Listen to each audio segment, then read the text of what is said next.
Welcome to the MarTech Matrix, the podcast where technology meets marketing and the future becomes now.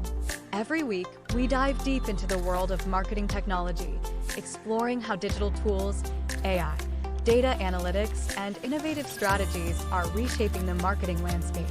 Join us as we navigate through this complex matrix, interviewing industry experts, dissecting emerging trends, and decoding strategies that are setting the pace in this digital age. Your host, Sean Simon, has spent the last 30 years leading a variety of MarTech companies from broadcast.com to Criteo. Now he is the co-founder of the Cogent Collective, a community where marketing and e-commerce leaders come together to discover and vet solutions that address their business needs, bypassing all the noise that comes with technology searches. Learn about the community and see if it's a fit for you at cogentcollective.com. Today, Sean speaks with Pete Jimson, founder and CEO of Frequency. We will discuss how audio advertisers can personalize, optimize, and manage campaigns at scale from one location.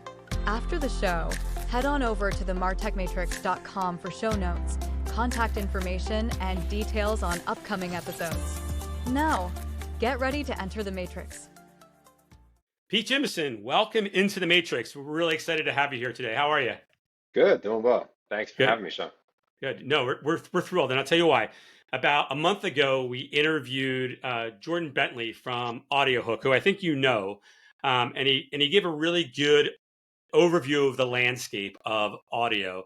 And I think that you're a nice follow-on to that, because I think that's, as brands start to scale their audio campaigns, frequency is definitely something they should think about. And we'll get into that today and talk about why that is. But before we dive into the questions, I think it's important for the audience to understand your background, because you're like a grandfather in this space, right? Like, where the bodies are buried. So tell us how you got started in the audio space and how long ago that was. Yeah, well, I'll tell you, I started listening to podcasting in 2004, so I was probably one of the earliest kind of consumers, and just fell in love. I had my podcast, I downloaded to the iPod, etc. And then I really started building out the first kind of product in around podcasting and audio in 2009. And that was just based off the idea of RSS feeds and how do you share an RSS feed with a social group. So much, very early on, just kind of, testing the waters of what we could build in the space. But it was funny because eventually the way I got in was actually eventually having a company that was around digital production. And we were an agency, selling to publishers like Spotify, ad production services. So we would handle the production of the digital banners, the audio ads, and then we created these interactive experiences that used APIs. So like Spotify has a great API, or a couple APIs that you can leverage, to understand the content and then build all these really cool immersive experiences for on behalf of brands. And it was with that we started to see there's a lot of opportunity in the audio space. And compared to the rest of ad technology, audio really kind of is isolated in a way, and to some degree behind in terms of like the technology that exists. And so we started to feel like, well, behind the scenes when we were working with these publishers, a lot of the operations was manual, and a lot of the ways that campaigns were being run was also I'd say very kind of it was manually handled, but then also very unsophisticated. And so we set out to build out tools, and we created a platform in order to really do things that would bring a lot more of that sophistication into the audio space, digital audio. Got it. So you've been listening to podcasts for 20 years, but you've really been working in this space for about 15 years. That's mind-boggling, because I think of podcasts as something that sort of came to light, I don't know, right before the pandemic. Right. I think it just sticks with me there. But so you started out on the back end, right? So tell us a little bit about frequency, because you started off like on the publisher side, and now you work on both publisher and advertiser side. Can kind of help us understand the company structure and where you guys play? Yeah. So as I was mentioning, we had this agency, started building out technology, and then we spun it out. We created this technology company called Frequency, and that's what I've been running since about 2017. But really started to take off in the last 3 years.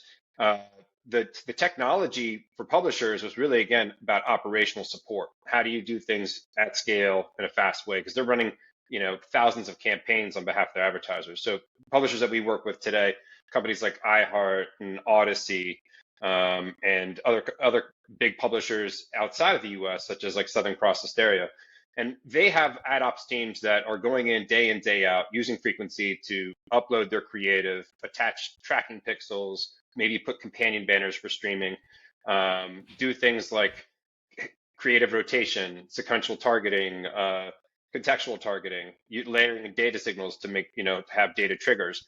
And so what we found was with the publishers doing this at scale and running all of these really cool configurations and, like I said, bringing sophistication into the audio, advertisers, as they become more aware of these types of technologies, also started to take advantage. And so we started working with some brands directly, and agencies, so that they could, take full advantage of running creative rather than just one audio file. Now I've got three and I'm rotating, or now I'm changing it based on a weather signal. So it gives them that flexibility and control, and it gives them that creative capability that allows them to, drive performance. Stuff that you see all the time, consider DCO outside of audio. Wasn't really happening in the audio space, and so that's been one of the biggest areas of what we offer for brands. It sounds very much like DoubleClick story for display, right? It started off on the publisher side as an ad server, and then the advertisers got to go in there and schedule their own ads. And so, just based on need, right? So it sounds like a very similar use case. If you're a marketer and you're listening and you start off in display, you probably are familiar with that story. Um, okay, so at what point does a brand need to start thinking about a solution like frequency, right? Like I said, we interviewed Jordan from AudioHook, and what we talked about there was a lot of brands, they want to dabble, they want to tip their toes. They might go to Spotify or one of the publishers directly and run one ad. Maybe they help them build it, but then they're like, okay, this is working. We want to scale a little bit more. We want to do some more advertising within podcasts. We want more variety. Go to AudioHook. At what point should they start thinking about frequency in that scenario? Yeah, so uh, exactly. So you're dipping your toe into audio. You're going to probably run one audio creative. Maybe you don't even know where to get the audio creative, and so you go to a publisher like Spotify, and they provide that as a benefit along with the media. But as soon as you start to say, I want to do a little bit more than just running one audio ad, right? I want to change it, like I was saying. I want to keep the creative fresh. That's when you start to have to think about tools like frequency. And you can do that in conjunction with a DSP like AudioHook, or you could do that with any DSP that you're using today. So frequency is just really a creative management system, right? You're loading in your creative, you're putting in the data configurations and how you want that creative to be heard by the listeners, right? The kind of contextual understanding. And then that can run across any publisher, across any platform, and use any of the DSPs to do that buying, because most of the audio inventory today, especially in streaming, is already readily available for purchasing. So that's where we come in, is it's when they're starting to think, I want to do a little bit more than just one audio file, right? Yeah. How do I really engage that listener? It's more of that one-to-one connection, and that personal touch is where frequency becomes very powerful. Yep. It sounds like the testing piece too, right? Because nobody in display would run a campaign without testing creative, and you're constantly testing, and you're pulling out the underperforming, and you're adding in a new one and testing that one, and scaling the ones that are performing well. It's kind of the same thing, right? So you run that one audio ad, great. Now you're going to run another one. You want to keep testing that against other messaging to see which one's resonating the most. But then, sorry, is that accurate? That's correct. Yeah. And so you could add any kind of third-party tracking pixels to our system. We are just really the creative manager delivering the creative. Now, we do have some level of measurement around the VAST tag that's being used for actual delivery. So we'll track, impressions and listen through. But then when you really want to start to test the performance and understanding, based on attribution or conversion, okay, you can use a partner and put all those pixels into frequency and run that data through. So then you can start looking at potential optimizations on the creative. And that's really where I feel like brands should be applying, the stuff that they do elsewhere outside of audio. When they start to look at audio, it can be used in the same way. There should be no real difference. You can use the same measurement partners. Frequency is just the tool that really makes that come to life in the audio space. And there's not another tool really much similar to ours in around audio. Yeah. So you mentioned personalization. How should a marketer think about personalization in audio differently than maybe personalization in display? Because I imagine there's some different considerations based on how they're consuming the channel Yeah, and well, where. so there's a it's a little bit more a laborious process for actually producing the creative, right? Versus display, which you can already probably do a lot of this now with just even AI, and a lot Yeah. of display comes together with DCO in terms of layers. So you can basically do a lot of it just on the fly, sending that out. Now, we would like to say, yes, that can be done in audio, but there's still a need for vocal talent to be involved in the process. There is voice synthesis that's becoming, you know, a real opportunity I would say in the future. But trying to do a full ad with voice synthesis using AI today would be very noticeable for the listener, right? So how do you create something where the creative itself is still very powerful for the listener, and they don't hear any kind of robotic or any kind of digital artifacts, if you will. So for us, in that case, we really recommend still sticking with good music bed and a good vocal talent, right? And if you're doing something then where you want to add in that personalization, you want to say, I want to do a lot of different, creative variants, if you will. Well, that becomes a little bit more in terms intensive in terms of actually building the creative versus display. So there is that, I think, you know, barrier or hurdle, if you will, to then producing a personalized version of creative and audio. But there are ways to get around that, and you don't have to go the 3,000 creative route to see what works, right? Like people will test in social on Facebook. Oh, let me do 50 colors and see which one's resonating. But you can still do small tests that can, let's if it's raining one day, bring them into the store and talk about a hot coffee versus a nice latte, right? Something like that, Yeah. which still provides a little bit more of that personalization and engages the listener. I mean, even simple things around location. We see this all the time. One of the best ways of running personalization in audio is to talk about that local area and drive them to a store, right? And give them a reference point. And it's surprising. I mean, I myself, as a consumer listening to audio, even when I hear those messages, I'm like, oh, how'd they know that I'm here in Harlem, right? Or wherever I'm at. So I highly recommend certain data signals, and how you use them could be different than how you would do it in display. Those putting more emphasis on those versus others is just like part of the strategy. Yeah. And do you help with the strategy, or is that something that they have to come with? Oh no, we can help facilitate on the strategy, and we can even help facilitate on the production end. But we're a managed service or self-serve system, so really we try to provide as much flexibility as possible. And most of our clients that we work with on the brand and agency side do start off with managed service, right? So they're working hand in hand with us, whether we're doing the creative or not. We're at least helping facilitate putting the campaign together and getting it out the door.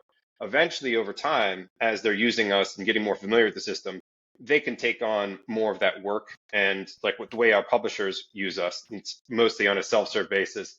And then we have a lot of really cool features that they can use, like an import export with spreadsheets, so you can do real quick swaps and things of that nature that just give you operational efficiencies. Oh, it's long gone are the days where you have to record the audio on a disc or a tape and mail it in, right? Overnight, Right. the recording, you can just swap it out from a spreadsheet and link it to something. That's amazing. So we understand how you go from like dipping your toes with a Spotify or a content producer directly, um, to the point where you need a frequency, where you want to think about testing creative, testing different parameters around the personalization. How does someone get started? Let's say I'm an advertiser. I'm running ads across a DSP. I have let's say I have stores. I have some locations, or I sell product in a bunch of different stores. A retailer. What's the best way for someone to start with frequency and then scale? Yeah. So let's take that example around location, because I think it's a really good one for thinking about building and iterating. You start with I've got my store locations. You may not have to do all stores, right? We just worked with a client that has at least 60, and they just decided we're going to do just, I think it was like 15. So what we can do around points of interest of the actual like store location, you can build a radius around that store. So if the listener falls within that proximity, that radius of, let's say, 5 miles, 60 miles, they'll hear the ad that pertains to that specific location. So starting there is just one step of adding personalization. And then it's the question of, well, how do we do the next step of personalization? We've worked with clients like Academy Sports, you guys are familiar with, Yeah. where we had the store location, and then we added a layer of weather to then promote certain products. So when it was cold in a specific location, let's say like in Tennessee, then they recommended thermal jackets, versus when it was warm, then they recommended some other type of product. And so you can actually then have both the location and weather be a factor of what's running. And for our system, there's only really minute differences in terms of the way that the audio is being put together and sent out. The way that it's structured, we call it as segments. So you can have a segment that basically talks about the store tag, essentially, and then you have a main body or kind of call to action that's focused on something like the weather and what kind of products they're going to be promoting. So you start small in the sense of what is the first way of adding personalization or doing some type of creative performance driven campaign, and then you just keep building a little bit here and there. We don't recommend doing too much, right? Yeah. And you really want to understand the performance of, okay, what did it look like now with having weather as a factor, a part of, along with the retail location, before you start to say, okay, well then let's do gender targeting or any other type of layers. Then it becomes like so many variants and too many ways of kind of cutting it up. Yeah.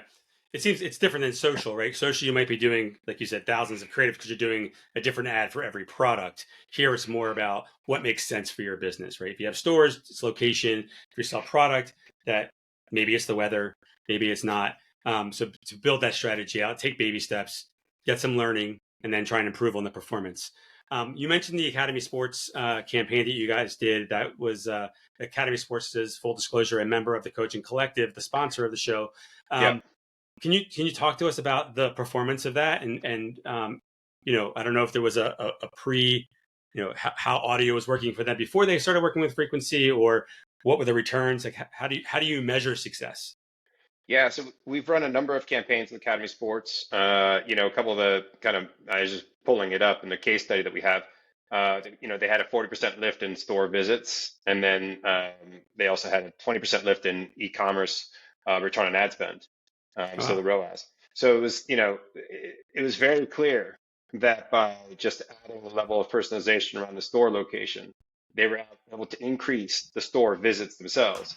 And the way the stores were called out is usually with reference points, so that somebody in that locality would understand, oh, take I-95 to, exit 17 and get off there. Like the way that it's actually discussed, it's not saying like go to 1732 Parkway Avenue, right? You want to create creative that will people will remember bits and pieces, because they're going to hear it that maybe that one time, maybe they don't hear it again. There could be some frequency to it, but trying to bring them something that they can then hold and be able to go to later, because often with audio, it's going to be an experience that they're on the go or they're doing something and they're hearing it. They're not necessarily engaged like video where they can push pause or they can really stop. So it's a very much different experience for the end listener. But so yeah, we saw a lot of success with them. We've also had a lot of success with other retail partners in and around using point of interest. We have a campaign in Australia actually with KFC that's been running for over 3 years, and every month they change the creative to different type of what do you call, like a around the different types of food, like promotions for that, like 4.95 for a bucket of wings or whatever it may be. And so they are using that as almost like an evergreen experience, which we highly recommend. You're using audio, you're going to be running audio campaigns. How are you going to change that creative, keep it fresh so that the listeners, they familiarize themselves with the brand, but then they're also hearing something else that may drive them to go and partake, right? And so, oh, it's a $4.95 deal. I'd love to go. And then it was driving them to that local, KFC within that town. Yeah, that's really smart. So just you said something back on the Academy Sports campaign. You're not saying the address. You're making it more natural, right? So does that mean you're saying something like on the corner of whatever and whatever, or you're saying it's near a landmark? Like, how do you do that in a more natural way? Yeah, and in fact, you got to also make sure you keep in mind the pronunciation because it's audio. You don't want to butcher it, and because it's the local populace that's usually hearing the ad, you want to make sure when you say, Louisville, you say it in a way that, and I don't even know if I said that correctly, but you say it in the way that they want to hear it, right? Or that they're expecting to hear it, because then Yep. that's going to throw them off, and they're going to, disregard the ad and the brand. So yeah, actually, there's a little bit of, kind of, I would say research to find out, how are these locations, you know, brought up in conversation. And so a part of that for some of these brands when they're actually building it out, and these are what's really cool about this is this audio can be reused for every campaign. So again, like with KFC, that creative for calling out the location has been reused for the last 3 years. But the call to action and some of the other parts of the messaging has changed, right? So you'd want to keep the same voice talent to do that. But it just shows that you have to put a little bit of creative effort. But once you have it, those assets are very valuable and can be reused. Yeah. Um, I was laughing when you were talking about make sure you say Louisville, right? I was thinking, I always laugh when there's an audio ad. When I'm back in Philly and I'll hear someone say Passyunk, and it's like, are they saying Passyunk? Passyunk? People can't say it, and so you can tell. Like, are they a local? It's like what? yeah, It's one of there's those. a local, Yeah, right? it's one of those words. Okay, so that's awesome. I totally understand how you would get started and how you would scale and grow into it. What's what else does frequency help with, or what's on the roadmap, or maybe that's a better question about what comes next. Yeah, I mean, I think frankly, what I'm really excited about, and I was talking about, how I got into this space in the first place was, I was actually listening to podcasting early on, right? And then I just kind of fell into what we're doing today. But podcasting is a growing channel. I mean, it is a fantastic channel for brands because of the listening audience who are often listening to content that really interests them, and they become almost like tribal around specific shows. And so there's a real direct connection between that listening audience and the host of those shows and the content itself. So like you think about Michael Barbaro and The Daily, right? People know that voice. They know his ums, right? I mean, there's already something that people attach themselves to, and they feel like I'm a daily listener. And that goes for so many shows out there. So podcasting is really taking off. And with the, usage of mobile phones and AirPods and all these different devices and the bandwidth, it's continuing to increase. So like consumers, it's just the trend is going up and up and up. But what we don't have right now in podcasting is the technology to support advertising experiences. And so one of the best and most popular ways to actually sponsor a show is through a host read ad, asking that host to do a read for your brand. That's all manually handled. And so when we thought about our system, and I've talked about the operational efficiencies, we are taking that and applying it to podcasting.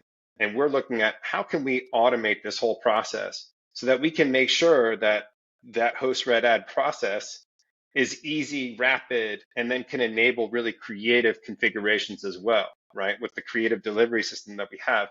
So that's exciting for us, and that's on our roadmap. Now, it's not available today for brands. We're providing that automation for publishers, and we're looking like in about a year's time, how can we create that bridge so that brands can start to get involved with the publishers that have that automated system for host read ads? So what you would consider like a programmatic host read ad.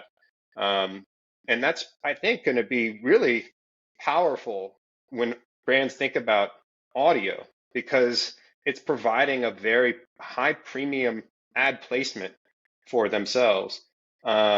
in a place where listeners are very engaged, right?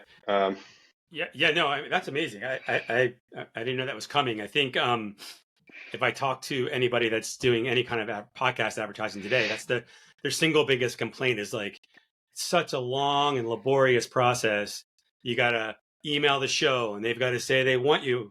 And then you've got to email them a script and they got to record it and you have to say whether you like it. Like the back and forth is just takes a lot of time. And so if they do it, they're doing one show or two shows.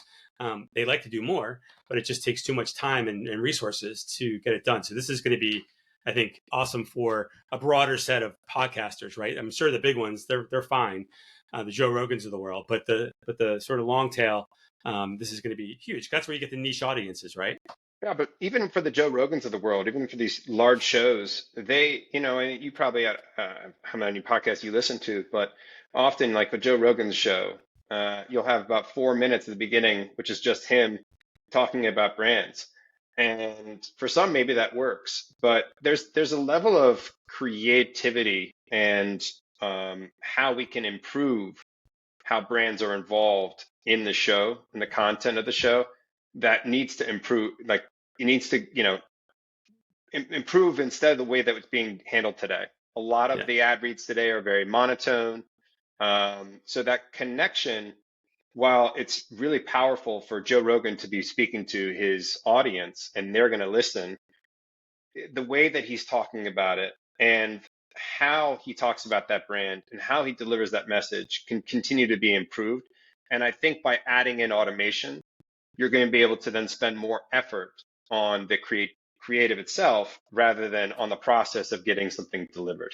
that makes sense. No, does that make sense? I listened to one of my favorites is the New Heights podcast with the Kelsey brothers, and they have a energy drink sponsor. I won't name the energy drink, but they talk about it like, "Hey, what flavor are you drinking today, Travis? What flavor? I'm drinking this flavor." And, they have a whole conversation about the product and the flavor they're testing out. Do you like that flavor? And Right.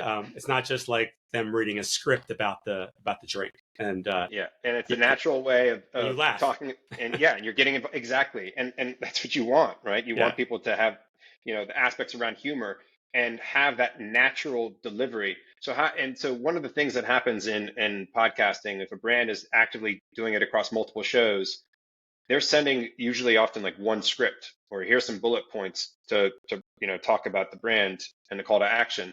Well, if I send that same script to 30 shows, of course that delivery is going to be very monotone, right? Because it's not yeah. really done in the voice of the talent. So there's a lot of improvements to happen there. And going back to the concept of an AI technology being involved, we're looking at how can we help if we're automating that process.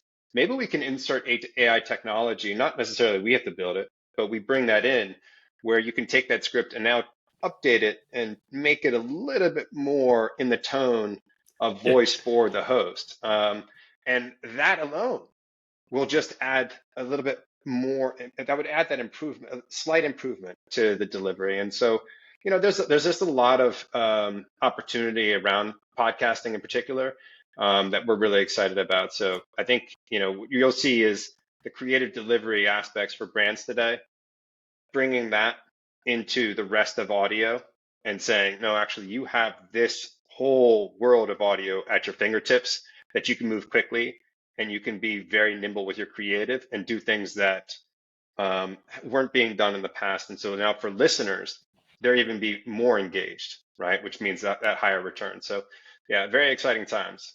Yeah, the recall will be much higher. One thing we didn't talk about, I'd love to get your thoughts on, and we talked about this a lot with Jordan, is that listenership, and I don't know what your numbers look like, but listenership in terms of people that consume podcasts or how much audio do consumers consume on a daily basis, and it's something like 20% of their media is a stat that I've read. But the marketing budgets are still in the low single digits. Yeah. Yeah. Do you have any thoughts around like why that is and how we can get more brands to move dollars over there because they're oversaturating other channels and they're not getting that recall and there's such an opportunity in audio for them to stand out, but for whatever reason they're not jumping into the space as much as they should. Yeah, and the biggest complaint that we hear over and over again is about data and access to the data. There's small things. where it's just, again, nature of audio being kind of isolated and not connected to the rest of ad tech. And so some of the technologies in audio need to catch up, right? And there's like measurement companies in the audio space now, but honestly, that was like all the rage in the last 3 years. Like, what? Now you're talking about attribution. I mean, it took a long time for us to catch up. And so we are pretty much there. But even then, there's still aspects of like, how do I take my third-party data, layer it in, and look at, okay, this performance now cut up in certain segments, right? Yeah. Things like that we hear about from brands, and so there's small little challenges that are creating those hurdles for brands to say, I want to spend more money here, because for them, it's not as visibly performative as maybe some of the other channels. So I think that's one of the biggest problems. And then I think the other big problem that we were talking about, just what we're looking to address, is this automation. How do you bring those opportunities around sponsorship in a way that can be handled like a brand naturally does today in social or in even video, where they can move quickly, they can get something out, they can be very targeted, and they can still be very creative. That's still not very much available for podcasting. So I think in the next year or two, we'll see that come about, and hopefully we'll cover that gap that you talk about, because there is a big disparity between the small 7 to 10% of an audio ad of spend going to audio versus 40% of US is listening to audio on a weekly basis, or at least podcasting, I should say.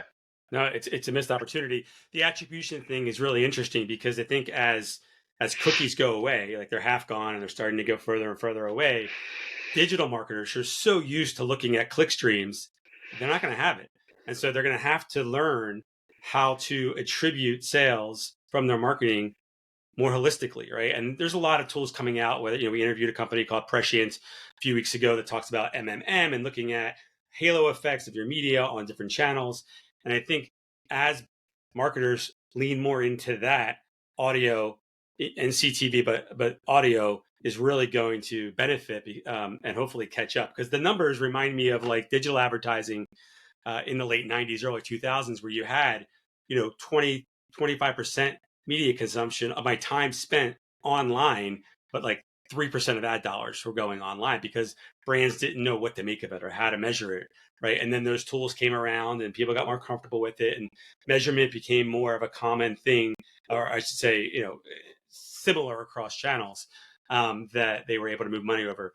So we're going to wrap it up there, but I want to say the takeaway for me is that if you're a marketer and you are dabbling in audio or thinking about it, and then once you get to the point where you're ready to start, diversifying your creative, and you want to do some creative testing, some personalization, and it isn't just about stores, it's about the people and the weather and the product, and finding the right audience across the right content. You can do all of that with audio, and that's where frequency can come in and help you with the management of that, the ad serving of that. Just like you think of an ad server in display, think of a frequency as that ad server that can help you personalize the creative for the right user at the right time, get it to the right place, and measure it all in one spot. Is that a fair summation of the conversation? Yeah, I think that's a great job. Yeah. Great. Well, I appreciate you being here. Thank you for being in the Matrix. And we look forward to having you back soon. Maybe we'll do that with the Academy client, and we can talk about their experience with you on the line. That'll be fun. That'd be awesome. All right. Thanks, Sean. Appreciate it. Pete. Take care. Take care. Bye. This episode of the MarTech Matrix was brought to you by the Cogent Collective, a community of marketing and e-commerce leaders. Learn more and inquire about membership at cogentcollective.com. For show notes and information on upcoming episodes, head on over to the martechmatrix.com, where you can submit questions for upcoming guests. Once again, thank you, Pete, for joining us today and explaining to our listeners how they can get the most out of audio advertising by personalizing messages and optimizing at scale from one location across all media suppliers. If you are leveraging this channel and want to see if frequency is a good fit for your company, send Sean a note at sean@cogentcollective.com. New episodes of the MarTech Matrix podcast will drop every Monday, so be sure to subscribe with your favorite podcast network so you can stay on top of what's happening in the Matrix. Entering the Matrix next week will be James Simpson, head of global sales at Roft. a platform that helps e-commerce brands monetize their checkout experience further. Until then, don't get lost in the MarTech matrix.